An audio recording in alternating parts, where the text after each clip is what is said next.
ਸਤਿ ਸ਼੍ਰੀ ਅਕਾਲ ਦੋਸਤੋ। GK facts channel ਵਿੱਚ ਤੁਹਾਡਾ ਬਹੁਤ-ਬਹੁਤ ਸਵਾਗਤ ਹੈ। ਦੋਸਤੋ, ਜਿਵੇਂ ਕਿ ਤੁਹਾਨੂੰ ਪਤਾ ਹੀ ਹੈ ਕਿ ਆਪਾਂ ਇਸ ਚੈਨਲ ਦੇ ਉੱਤੇ ਤੁਹਾਨੂੰ ਪਟਵਾਰੀ ਦੇ ਪੇਪਰ ਦੀ ਤਿਆਰੀ ਕਰਵਾ ਰਹੇ ਹਾਂ ਤੇ ਰੋਜ਼ ਇਸ ਦੇ ਰਿਗਾਰਡਿੰਗ ਵੀਡੀਓ ਪਾ ਰਹੇ ਹਾਂ। ਤਾਂ ਦੋਸਤੋ, ਅੱਜ ਆਪਾਂ ਇੱਕ ਨਵਾਂ ਟੌਪਿਕ ਲੈ ਕੇ ਆਏ ਹਾਂ ਜੋ ਇੰਡੀਅਨ ਪੋਲਿਟੀ ਦਾ ਪਾਰਟ ਆ ਤੇ ਤੁਹਾਡੇ ਸਿਲੇਬਸ ਦੇ ਵਿੱਚ ਜਿਸ ਦੇ ਕਈ ਪਾਰਟਸ ਪਾਏ ਗਏ ਹਨ ਤੇ ਉਹ ਪਾਰਟਸ ਅੱਜ ਆਪਾਂ ਉਹਨਾਂ ਦੇ ਐਮਸੀਕਿਊ ਡਿਸਕਸ ਕਰਾਂਗੇ ਤੁਹਾਡੇ ਨਾਲ। ਇਹ ਪਾਰਟਸ ਕਿਹੜੇ ਇੱਕ ਵਾਰੀ ਉੱਪਰ ਨਜ਼ਰ ਮਾਰ ਲਓ। ਟੂਡੇ ਟੌਪਿਕ ਐਮਸੀਕਿਊ ਕਿਹੜੇ ਦੇ ਹੈਗੇ ਆ। ਕੌਂਸਟੀਟਿਊਸ਼ਨਲ ਐਂਡ ਐਡਮਿਨਿਸਟ੍ਰੇਟਿਵ ਲਾ, it's features, central and state executive, judicial system, centre state relationship, citizenship, fundamental right and duties of citizens.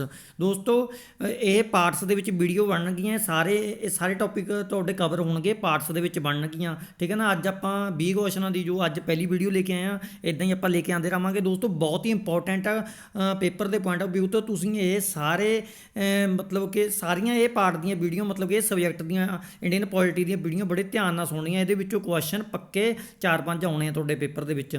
ਚਲੋ ਦੋਸਤੋ, ਬਹੁਤ ਟਾਈਮ ਨਾ ਖਰਾਬ ਕਰਦੇ, ਵੀਡੀਓ ਸ਼ੁਰੂ ਕਰਦੇ ਹਾਂ। ਪਰ ਇੱਕ ਰਿਕੁਐਸਟ ਆ ਤੁਹਾਨੂੰ ਕਿ ਚੈਨਲ ਜਿਨ੍ਹਾਂ ਨੇ ਸਬਸਕ੍ਰਾਈਬ ਨਹੀਂ ਕੀਤਾ ਉਹ ਸਬਸਕ੍ਰਾਈਬ ਕਰ ਲੈਣ ਤੇ ਵੀਡੀਓ ਨੂੰ ਵੱਧ ਤੋਂ ਵੱਧ ਸ਼ੇਅਰ ਕਰਨ। ਪਹਿਲਾ ਪ੍ਰਸ਼ਨ ਹੈ ਕਿ ਦੋਸਤੋ, which amendment of the constitution is called as mini constitution. ਮਤਲਬ ਕਿ ਕਿਹੜੇ ਸੰਵਿਧਾਨ ਦੇ ਵਿੱਚ ਕਿਹੜੀ ਅਮੈਂਡਮੈਂਟ ਮਤਲਬ ਕਿ ਚੇਂਜ ਆਈ ਸੀ ਜਿਹਨੂੰ ਆਪਾਂ ਮਿੰਨੀ ਕੌਨਸਟੀਟਿਊਸ਼ਨ ਦੇ ਨਾਮ ਨਾਲ ਜਾਣਦੇ ਹਾਂ। ਠੀਕ ਹੈ ਨਾ ਦੋਸਤੋ, ਉਹਦੀ ਗੱਲ ਕਰੀ ਗਈ ਆ ਵੀ ਇੱਕ ਛੋਟਾ ਕੌਨਸਟੀਟਿਊਸ਼ਨ ਬਣ ਗਿਆ ਸੀ। ਐਡੀ ਬੜੀ ਅਮੈਂਡਮੈਂਟ ਹੋ ਗਈ ਸੀ ਸੰਵਿਧਾਨ ਦੇ ਵਿੱਚ, ਉਹ 42ਵੀਂ ਅਮੈਂਡਮੈਂਟ ਹੋਈ ਸੀ ਦੋਸਤੋ।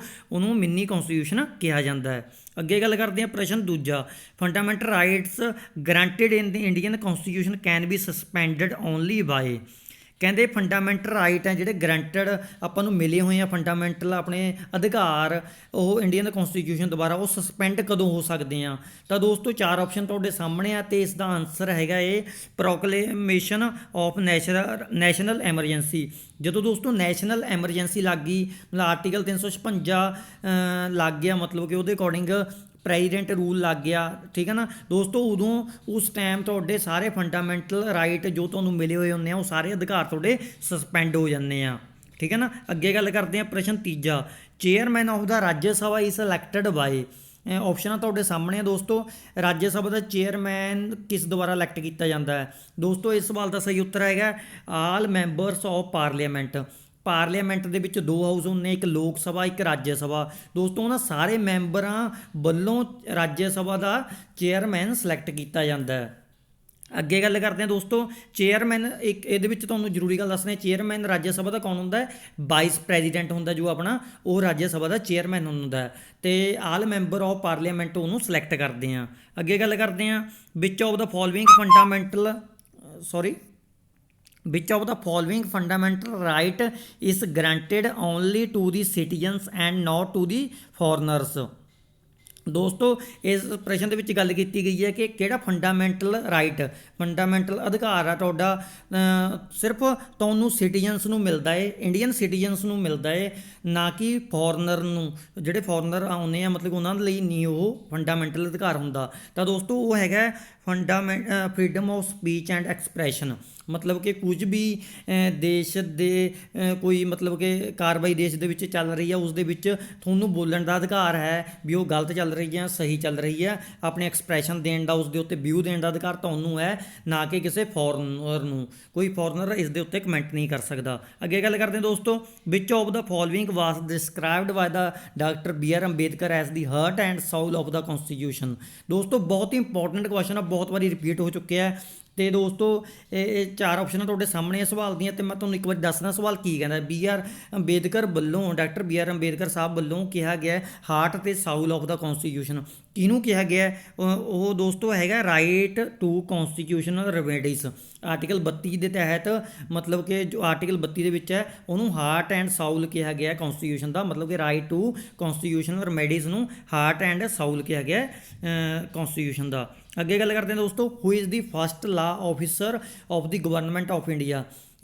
ਭਾਰਤ ਸਰਕਾਰ ਦਾ ਪਹਿਲਾ ਲਾ ਕਾਨੂੰਨ ਅਫਸਰ ਮਤਲਬ ਕਿ ਕੌਣ ਸੀ। ਦੋਸਤੋ, ਇਸ ਸਵਾਲ ਦਾ ਸਹੀ ਉੱਤਰ ਹੈਗਾ ਅਟਾਰਨੀ ਜਨਰਲ ਆਫ ਇੰਡੀਆ। ਜੋ ਅਟਾਰਨੀ ਜਨਰਲ ਆਫ ਇੰਡੀਆ ਸੀ ਉਹੀ ਪਹਿਲਾ ਲਾ ਅਫਸਰ ਹੁੰਦਾ ਹੈ। ਜੋ ਅਟਾਰਨੀ ਜਨਰਲ ਆਫ ਇੰਡੀਆ ਦਾ ਹੁੰਦਾ ਉਹੀ ਪਹਿਲਾ ਲਾ ਅਫਸਰ ਹੁੰਦਾ ਗਵਰਨਮੈਂਟ ਆਫ ਇੰਡੀਆ ਦਾ, ਸਭ ਤੋਂ ਵੱਡਾ ਕਾਨੂੰਨੀ ਅਫਸਰ।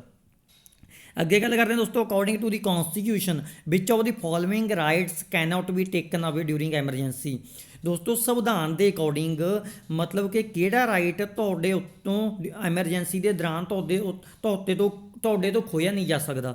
ਉਹਦੀ ਗੱਲ ਕਰੀਏ, ਜਿਵੇਂ ਕਿ ਪਿੱਛੇ ਆਪਾਂ ਨੇ ਗੱਲ ਕੀਤੀ ਸੀ ਸੰਵਿਧਾਨ ਦੇ 356 ਆਰਟੀਕਲ ਦੇ ਤਹਿਤ ਜਦੋਂ ਨੈਸ਼ਨਲ ਐਮਰਜੈਂਸੀ ਲੱਗ ਜਾਂਦੀ ਆ, ਤੁਹਾਡੇ ਫੰਡਾਮੈਂਟਲ ਅਧਿਕਾਰ ਹੁੰਦੇ ਜੋ ਤੁਹਾਡੇ ਸਸਪੈਂਡ ਕਰ ਦਿੱਤੇ ਜਾਂਦੇ ਸਰਕਾਰ ਵੱਲੋਂ। ਬਟ ਤੁਹਾਡਾ ਕਿਹੜਾ ਫੰਡਾਮੈਂਟਲ ਰਾਈਟ ਸਸਪੈਂਡ ਨਹੀਂ ਹੁੰਦਾ ਐਮਰਜੈਂਸੀ ਦੇ ਦੌਰਾਨ? ਉਹ ਹੈਗਾ ਦੋਸਤੋ ਰਾਈਟ ਟੂ ਪਰਸਨਲ ਲਿਬਰਟੀ। ਮਤਲਬ ਕਿ ਤੁਹਾਡੀ ਪਰਸਨਲ ਆਜ਼ਾਦੀ ਉਹ ਕਦੇ ਵੀ ਖਤਮ ਨਹੀਂ ਹੁੰਦੀ ਕਿਸੇ ਵੀ ਐਮਰਜੈਂਸੀ ਦੇ ਦੌਰਾਨ। ਅੱਗੇ ਗੱਲ ਕਰਦੇ ਹਾਂ ਦੋਸਤੋ, which of the following is not N objective of the directive principle of state policy. ਦੋਸਤੋ ਨਿਮਨਲਿਖਤ ਦੇ ਵਿੱਚੋਂ ਕਿਹੜਾ directive principals of state policy ਨਹੀਂ ਦਾ ਆਬਜੈਕਟਿਵ ਨਹੀਂ ਹੈ, ਠੀਕ ਹੈ ਨਾ, ਇਹਨਾਂ ਦਾ ਕਿਹੜਾ ਆਬਜੈਕਟਿਵ ਨਹੀਂ ਹੈਗਾ directive principle of state policy ਦਾ? ਤਾਂ ਦੋਸਤੋ ਇਹ ਹੈਗਾ to establish a religious state, ਮਤਲਬ ਕਿ ਇੱਦਾਂ ਦਾ ਦੇਸ਼, ਮਤਲਬ ਕਿ ਆਪਾਂ ਨੇ ਧਰਮਾਂ ਦੇ ਅਕੋਰਡਿੰਗ ਦੇਸ਼ ਬਣਾਉਣਾ।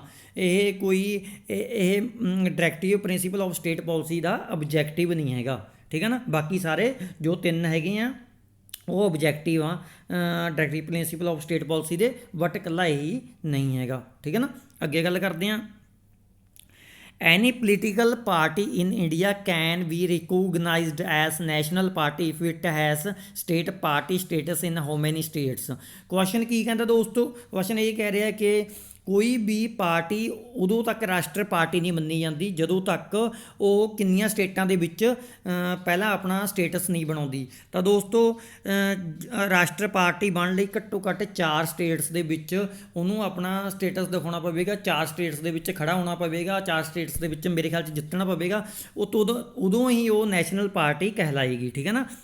ਜਿਵੇਂ ਕਿ ਆਪਣੇ ਨੈਸ਼ਨਲ ਪਾਰਟੀਆਂ ਇੰਡੀਅਨ ਨੈਸ਼ਨਲ ਕਾਂਗਰਸ ਆ ਗਈ ਅਤੇ ਭਾਰਤੀ ਜਨਤਾ ਪਾਰਟੀ ਆ ਗਈ, ਉਹ ਸ਼੍ਰੋਮਣੀ ਅਕਾਲੀ ਦਲ ਆ ਗਈ, ਇੱਦਾਂ ਦੀ ਜੋ ਪਾਰਟੀਆਂ ਜੋ ਵੀ ਹੈਗੀਆਂ ਨਾ ਸਾਰੀਆਂ ਦੋਸਤੋ ਇਹ ਨੈਸ਼ਨਲ ਪਾਰਟੀਆਂ। ਇਹ ਉਦੋਂ ਕੋਈ ਵੀ ਨਵੀਂ ਪਾਰਟੀ ਬਣੇਗੀ ਉਹ ਘੱਟੋ ਘੱਟ 4 ਸਟੇਟਸ ਦੇ ਵਿੱਚ ਹੋਣੀ ਚਾਹੀਦੀ ਹੈ। ਅੱਗੇ ਗੱਲ ਕਰਦੇ ਹਾਂ, chief justice of India is appointed by which of the following.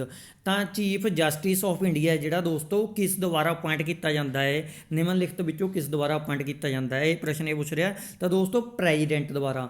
President ਰਾਸ਼ਟਰਪਤੀ ਜੋ ਹੈਗੇ ਆ ਆਪਣੇ ਰਾਸ਼ਟਰਪਤੀ ਸਾਹਿਬ, ਉਹੀ ਚੀਫ ਜਸਟਿਸ ਆਫ ਇੰਡੀਆ ਨੂੰ ਅਪੁਆਇੰਟ ਕਰਦੇ ਆ। ਅੱਗੇ ਗੱਲ ਕਰਦੇ ਹਾਂ, money bill comes under which article in Indian constitution. ਦੋਸਤੋ ਮਨੀ ਬਿੱਲ ਬਹੁਤ ਹੀ ਇੰਪੋਰਟੈਂਟ ਕੁਐਸਚਨ ਹੈ ਇਹ। ਮਨੀ ਬਿੱਲ ਇਹਨਾਂ ਨੇ ਪੁੱਛਿਆ ਵੀ ਕਿਹੜੇ ਆਰਟੀਕਲ ਦੇ ਅੰਡਰ ਆਉਂਦਾ, ਆਪਣੇ ਭਾਰਤੀ ਦੇ ਸੰਵਿਧਾਨ ਦੇ ਵਿੱਚ ਕਿਹੜੇ ਆਰਟੀਕਲ ਦੇ ਅੰਡਰ ਆਉਂਦਾ? ਤਾਂ ਦੋਸਤੋ ਆਰਟੀਕਲ 110 ਦੇ ਅੰਡਰ ਆਉਂਦਾ ਹੈ ਮਨੀ ਬਿੱਲ, ਠੀਕ ਹੈ ਨਾ। ਅੱਗੇ ਗੱਲ ਕਰਦੇ ਹਾਂ ਦੋਸਤੋ, which of the following is the 7th schedule of the Indian constitution. ਦੋਸਤੋ ਇਹ ਨਿਮਨਲਿਖਤ ਦੇ ਵਿੱਚ ਮਤਲਬ ਕਿ 7ਵੇਂ ਸ਼ੈਡਿਊਲ ਦਾ ਕਿਹੜਾ ਪਾਰਟ ਆ? ਤਾਂ ਦੋਸਤੋ 7ਵੇਂ ਸ਼ੈਡਿਊਲ ਦਾ ਪਾਰਟ ਹੈਗਾ subjects in union state and concurrent list. ਮਤਲਬ ਕਿ 7ਵੇਂ ਸ਼ੈਡਿਊਲ ਦੇ ਵਿੱਚ ਸਬਜੈਕਟ ਦਿੱਤੇ ਗਏ ਆ, ਜਿਵੇਂ ਕਿ ਯੂਨੀਅਨ ਲਿਸਟ ਦਿੱਤੀ ਗਈ, ਸਟੇਟ ਲਿਸਟ ਅਤੇ ਕੌਨਕਰੈਂਟ ਲਿਸਟ। ਜਿਵੇਂ ਕਿ ਆਪਣਾ ਐਗਰੀਕਲਚਰ ਦਾ ਹੁਣ ਮੁੱਦਾ ਚੱਲ ਰਿਹਾ, ਉਹ ਐਗਰੀਕਲਚਰ ਇੱਕ ਸਬਜੈਕਟ ਆ ਕਿਹਦਾ? ਸਟੇਟ ਲਿਸਟ ਦਾ, ਠੀਕ ਹੈ ਨਾ, ਯਾਦ ਰੱਖਣਾ ਐਗਰੀਕਲਚਰ ਸਟੇਟ ਲਿਸਟ ਦਾ ਸਬਜੈਕਟ ਆ।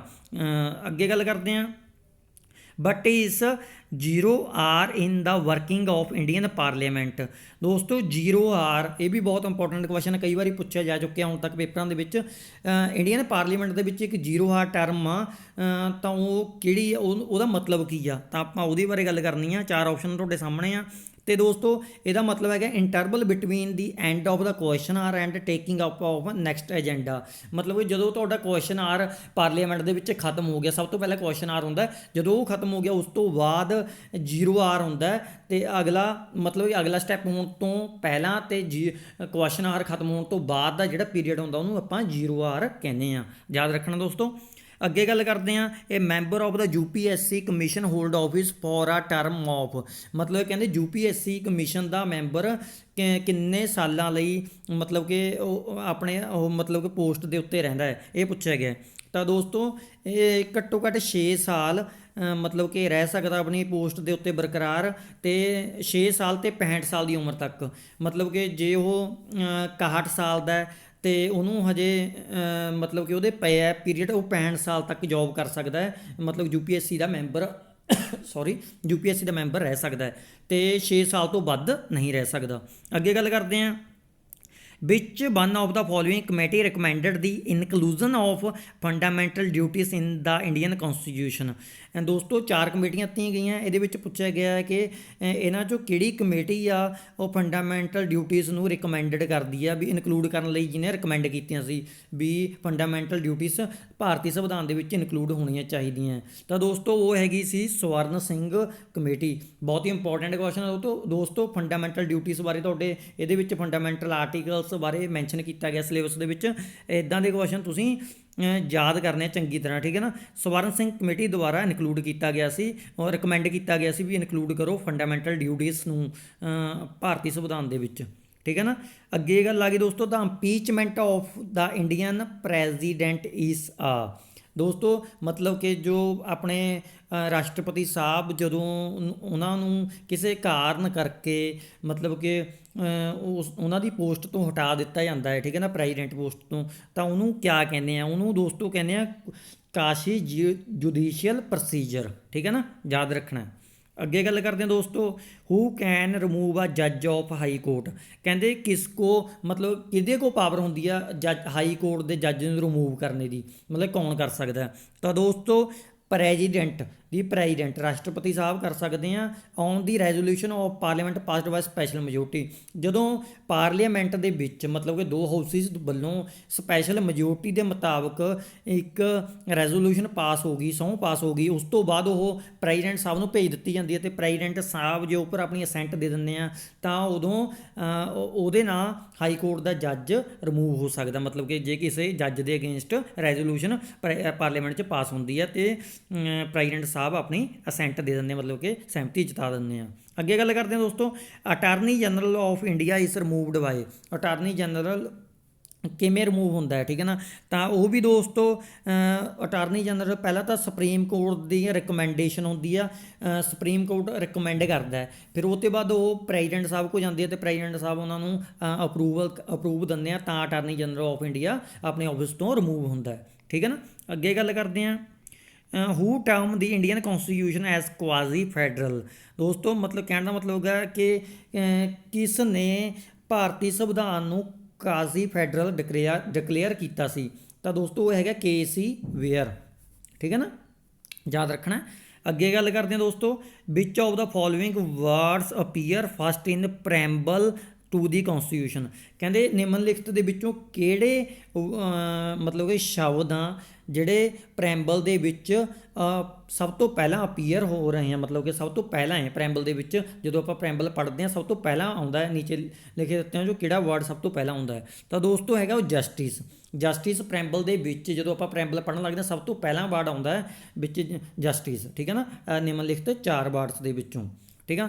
ਅੱਜ ਦੀ ਵੀਡੀਓ ਵਿੱਚ ਦੋਸਤੋ ਬਸ ਇੰਨਾ ਹੀ। ਵੀਡੀਓ ਚੰਗੀ ਲੱਗੀ ਤਾਂ ਲਾਈਕ ਅਤੇ ਸ਼ੇਅਰ ਜ਼ਰੂਰ ਕਰਿਓ ਅਤੇ ਚੈਨਲ ਨੂੰ ਸਬਸਕ੍ਰਾਈਬ ਕਰ ਲਿਓ ਜਿਨ੍ਹਾਂ ਨੇ ਨਹੀਂ ਕੀਤਾ। ਅਤੇ ਦੋਸਤੋ ਟਾਰਗੇਟ ਅਚੀਵ ਨਹੀਂ ਹੋ ਰਿਹਾ, ਜਿਵੇਂ ਮੈਂ ਕਹਿ ਰਿਹਾ ਸੀ ਕਿ ਸਬਸਕ੍ਰਾਈਬਰ ਤੁਸੀਂ ਉਨੇ ਲੈ ਕੇ ਨਹੀਂ ਆ ਰਹੇ। ਆਪਾਂ ਨੇ ਤਿਆਰੀ ਹੁਣ ਸ਼ੁਰੂ ਕਰਾ ਦਿੱਤੀ ਹੈ, ਤੁਹਾਨੂੰ ਮੈਂ ਹੋਰ ਵੀ ਮਤਲਬ ਕਿ ਐਡਵਾਂਸ ਲੈਵਲ ਦੀ ਤਿਆਰੀ ਗਾਂ 'ਤੇ ਗਾਂ ਤੁਹਾਨੂੰ ਕਰਾਉਂਦੇ ਜਾਣਾ, ਬਟ ਮੈਨੂੰ ਸਬਸਕ੍ਰਾਈਬਰ ਚਾਹੀਦੇ ਦੋਸਤੋ ਇਸ ਚੈਨਲ ਦੇ ਉੱਤੇ। ਮੈਂ ਇਹ ਰਿਕੁਐਸਟ ਕਰਦਾ ਤੁਹਾਨੂੰ, ਆਪਣੇ ਲਿੰਕ ਦੇ ਵਿੱਚ ਜਿੰਨੇ ਵੀ ਤੁਹਾਡੇ ਪਟਵਾਰੀ ਦੇ ਪੇਪਰ ਜਿਨ੍ਹਾਂ ਨੇ ਭਰਿਆ ਹੈ, ਜੋ ਤੁਹਾਡੇ ਫਰੈਂਡ ਆ ਉਹਨਾਂ ਸਾਰਿਆਂ ਨੂੰ, ਰਿਲੇਟਿਵਸ ਨੂੰ, ਕਲੀਗਸ ਨੂੰ, ਸਾਰਿਆਂ ਨੂੰ ਚੈਨਲ ਸਬਸਕ੍ਰਾਈਬ ਕਰਨ ਲਈ ਕਹੋ ਅਤੇ ਵੀਡੀਓ ਨੂੰ ਲਾਈਕ ਅਤੇ ਸ਼ੇਅਰ ਕਰਨ ਲਈ ਕਹੋ ਦੋਸਤੋ, ਤਾਂ ਜੋ ਸਾਨੂੰ ਵੀ ਸਾਡੀ ਮਿਹਨਤ ਦਾ ਫਲ ਮਿਲੇ ਅਤੇ ਤੁਹਾਨੂੰ ਵੀ ਸਟੱਡੀ ਮਟੀਰੀਅਲ ਸਾਡੇ ਚੈਨਲ ਤੋਂ ਇੱਦਾਂ ਹੀ ਮਿਲਦਾ ਰਹੇ। ਧੰਨਵਾਦ ਦੋਸਤੋ।